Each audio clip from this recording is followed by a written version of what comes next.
Piece by piece, workers are taking apart the freefall ride that towers 430 feet above I-Drive.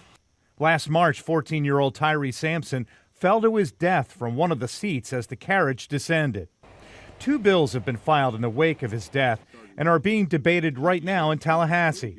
One bill, the Tyree Sampson Act, calls for unannounced inspections, something that would cost taxpayers $1.4 million a year to hire additional staff.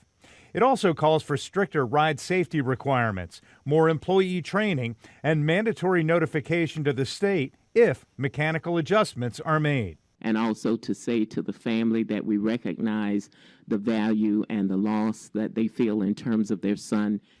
Last week, the Senate bill sponsor, Geraldine Thompson, introduced an amendment to include mandatory safety belts on rides 100-plus feet tall. It would provide an additional measure of safety, something Dollywood added to its Dropline Tower ride last year.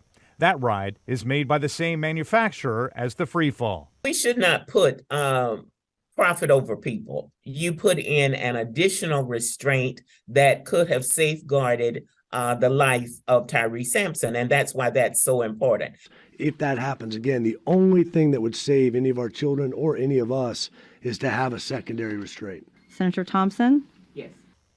The measure cleared its first hurdle. So did the other measure, which provides a public records exemption for all investigatory records, documents related to the investigation of an accident involving death or serious injury. That could mean keeping important information away from you. For example, WESH 2 Investigates was first to report within days of the fatal fall that Tyree was too heavy to be allowed on the ride. Information we obtained through a public records request that shows the operator's manual listed a maximum passenger weight at 130 kilograms, 287 pounds. Tyree weighed 383 pounds, according to the autopsy. Shielding records from public view means similar rides in Florida or nationwide could operate for weeks or months without ride operators being aware of a potential safety concern.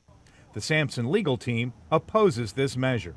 That they can do something like that and then be exempt, that's not acceptable. That's not what we should be allowing in our country. These investigative reports have to be made available to the public. This is a public safety concern. Greg Fox, WESH 2 News.